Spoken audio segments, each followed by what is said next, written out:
Big boss Malayalam season 6 live അപ്ഡേറ്റിലേക്ക് പോകാം. ലൈവിൽ ഇപ്പോൾ കാണിക്കുന്നത് വെജിറ്റബിൾ എല്ലാം കട്ട് ചെയ്യുന്ന അർജുനെയും ശ്രീധുവിനെയുമാണ്. തക്കാളി അർജുൻ കട്ട് ചെയ്യുന്നു, അതുപോലെ തന്നെ ക്യാബേജ് ശ്രീധു കട്ട് ചെയ്യുന്നു.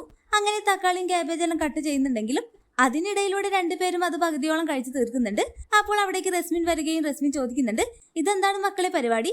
രണ്ടുപേരും വെജിറ്റബിൾ എല്ലാം കട്ട് ചെയ്യുന്നതിനിടയിൽ കുറെയൊക്കെ വാരി തിന്നുന്നുണ്ടല്ലോ എന്നിങ്ങനെ ചോദിക്കുമ്പോൾ, കട്ട് ചെയ്ത് ക്ഷീണമെല്ലാം മാറണമെങ്കിൽ കുറച്ച് കഴിക്കണമെന്നല്ല അങ്ങനെ അർജുൻ പറയാണ്. അപ്പോൾ റസ്മിൻ ഇവരുടെ രണ്ടുപേരുടെയും നടുവിലെല്ലാം നിൽക്കുമ്പോൾ ശ്രീധു അർജുന്റെ അടുത്ത് ചോദിക്കുന്നു, അർജുൻ പോടാപോടി മൂവി എല്ലാം കണ്ടിട്ടുണ്ടോ? ഇല്ലടി, ഞാൻ കണ്ടിട്ടില്ല. അതിലെ ഹീറോയുടെയും പേര് അർജുൻ ആണെന്നല്ല അങ്ങനെ ശ്രീധുവിടെ പറയുമ്പോൾ റസ്മിൻ ചോദിക്കുന്ന, ഈ മൂവി ഇപ്പോൾ ഇവിടെ എന്തിനാണ് എടുത്തിട്ടത്? മനസ്സിലാവുന്നുണ്ട് മക്കളെ, അർജുനെ ട്രാക്ക് മാറുന്നുണ്ടോ? ശ്രീധു, നീ എന്താ ട്രാക്ക് മാറ്റി പിടിക്കാൻ ഉദ്ദേശമുണ്ടോന്നൊക്കെ ഇങ്ങനെ ചോദിക്കുമ്പോൾ അർജുൻ പറയുന്നുണ്ട്, ട്രാക്കൊന്നും ഒരിക്കലും മാറില്ല.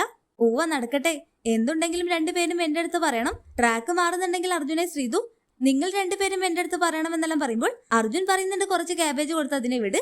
അപ്പൊ റസ്മിൻ ആയിക്കോട്ടെ, നമ്മൾ സ്വർഗത്തിലെ കട്ടുറുമ്പാവുന്നില്ലെന്ന് പറഞ്ഞുകൊണ്ട് റസ്മിൻ അവിടുന്ന് പോകുന്നു. എന്നാൽ ശ്രീധു വിളിക്കുന്നുണ്ട്, റസ്മിനെ ഇങ്ങോട്ട് വാ, നീ വിചാരിക്കുന്ന പോലെ ഒന്നുമില്ലടി, നീ ഇങ്ങോട്ട് വന്നെല്ലാം പറയുന്ന ശ്രീധുവിനെയും അർജുനെയുമാണ് ലൈവിൽ കാണിക്കുന്നത്. എന്തായാലും ഇവരുടെ ഒരു കോംബോ പ്രണയത്തിലെല്ലാം എത്താനുള്ള സാധ്യതയുണ്ട്. ഒടുവിൽ അർജുൻ ശ്രീധു കോംബോ എല്ലാം ഓൺ ദ വേ. എല്ലാം നമുക്ക് കാത്തിരുന്ന് കാണാം. ഹോട്ട്സ്റ്റാർ ലൈവ് അപ്ഡേഷൻ ചാനലിൽ ഉണ്ടാകും. ആദ്യമായി കാണുന്ന പ്രേക്ഷകർ യൂട്യൂബ് ചാനൽ സബ്സ്ക്രൈബ് ചെയ്യാൻ മറക്കേണ്ട.